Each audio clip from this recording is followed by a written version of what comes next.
સાવરકુંડલાના ward number 8ના નાગરિકોની ration માટેની પડકારજનક યાત્રા, ન્યાય માટેની નીડર માંગ અને ઉપવાસ આંદોલનનો શંખનાદ।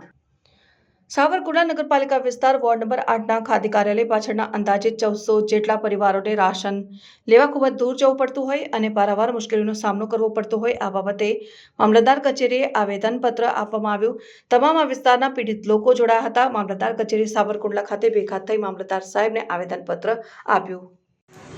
આજરોજ અમે સાવરકુંડલા શહેરી નગરપાલિકા વિસ્તાર વોર્ડ નંબર 8ના ખાદી કાર્યાલય પાછળના રહેવાસીઓએ મામલતદાર શ્રીને આવેદનપત્ર આપેલ છે કે અમારા વિસ્તારની અંદર અનાજ વિતરણનો જે રાશનિંગની દુકાન હોવી જોઈએ તે નથી। તેના કારણે 3 કિલોમીટર સુધી અમારે ચાલીને જવું પડે છે। આ પારાવાર મુશ્કેલીમાં મા બહેન દીકરીઓ તેમજ મજૂર વર્ગ ખૂબ જ હેરાન પરેશાન થતો હોય, તેના કારણે અમને સ્થાનિક લેવલે વિતરણ થાય અને યોગ્ય વ્યવસ્થા થાય તેવી અમે તેઓને આવેદનપત્ર આપેલ છે।